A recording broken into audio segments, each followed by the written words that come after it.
compiled with being in the healthcare profession, that I knew what all of the tests leading up to the final diagnosis actually indicated. So when we got that initial or the final result of his biopsy, it was shocking, but also like, oh gosh, I knew it. I knew that this was happening. And then my next response was like, how do I talk to him about it? And so that was super challenging for both of us. Me knowing I wanted to get it fixed right away, and he was a little bit more, let's look at all the options. And I thought I kind of knew all of the options. So definitely shocking. I think with being part of the healthcare field, I was able to disseminate information for him. I was there to just be a shoulder to cry on. And honestly, it was a very lonely time for me. I had to decide what I was going to share and what I wasn't. But for him, he's such a strong man that at 56, something like this is not supposed to happen to you. And so, like, being his wife, I knew all of the things about what he was going through, but it honestly was super challenging for me. And at points, I literally was like, I don't know what to say, like throwing my hands up to say, I'm giving you information, but maybe you're not ready for it, or just kind of trapped in that cycle of just not knowing what to do or say.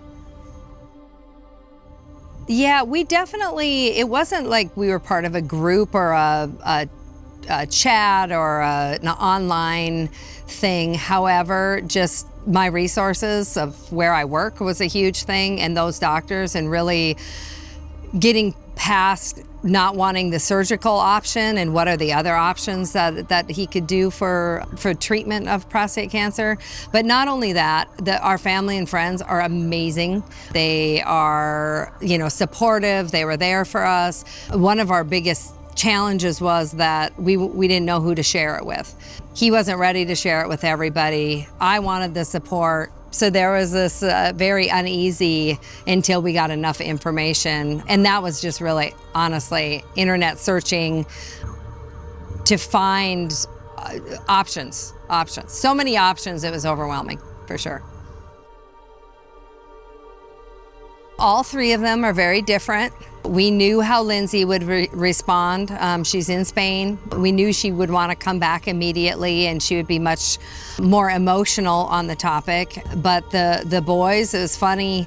Our little one, Chase, he's like, well, he's going to be okay, right? And he was more of like a defensive, like everything's going to be all right type thing. And then came back later and said, Mom, I went up and cried, like, I don't want anything bad to happen to him. And then our middle one was at college, and we waited, until he came home to share, not in a scary way, like this is prostate cancer. Rather, we have something that's going on that we need to treat, and there's going to be some uncomfortable moments, but that we're going to get through it on the other side. And then of course our faith, especially Leonard's faith. Sometimes when he's like, God has this, I'm like, what? What can I do? I want to try to fix something. And so the combo of being a fixer and faith came together to help us make the best possible decision, and to share it with our children, that they weren't scared, rather hopeful. Yeah. And this isn't just for my sons, it's for really men and women. Just regular checks. You go to the doctor every year, whether you feel good about it or not, because the preventative medicine part is where you see the success. In my career, it's the people that denied it, that waited 5 years before going to the doctor. And so that's truly the advice I have for all three of the children. But honestly, for Connor and Chase, with prostate health being, I don't want to use the word taboo, but it is, and a lot of people and men don't want to talk about it, that you get the prostate exam and the rectal exam and anything that the doctor does to put you in the best possible situation to get full treatment and cure from anything that happens to you. If you don't have medical background, you need to get second opinions, second and third opinions. Look at all of your options. Get online. I know they say don't Google stuff, and don't necessarily Google to see the worst of things, but Google for resources. So I feel like there's prostate groups that are out there. There's all these different cancer groups that you can get on and ask those questions. And I think that knowledge is power. And of course, prostate health, it depends on what kind of cancer you have, where it is, what your situation is. So obviously your treatment options are different, but it's just gathering as much information. And then when you do choose a procedure or a doctor, that when you're there, you're not fearful of asking questions, stop them. If you don't understand the words that they're using, ask them again. And then when you are thinking about being a caregiver, that you are knowing exactly what that means. Do you understand the education that they're giving? Do you know how to take care of the catheter or whatever other treatment requirements there are? Ultimately, it was the return to lifestyle. The urinary incontinence, the erectile dysfunction, some of those lifetime side effects that can come from radiation, radical prostatectomy, some of these other options. Not to say it's still not a risk with anytime you have prostate cancer, the side effects are out there for everybody.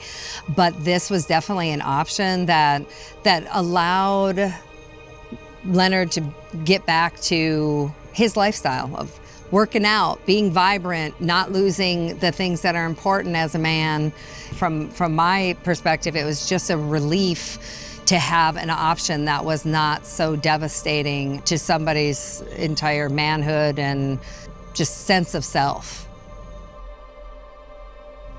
Just stay connected. Stay connected with your partner. I think it's most important, even if you don't agree, that you always are there for one another, because emotionally it's very devastating to get a cancer diagnosis, and living after a cancer diagnosis for myself, I just needed to know that I was going to be okay and that my support system loved me the same regardless of what the side effects ended up being. So that's ultimately my advice. Get second opinions, ask lots of questions, and just be there for one another, and draw on your support group. And don't be afraid to ask questions.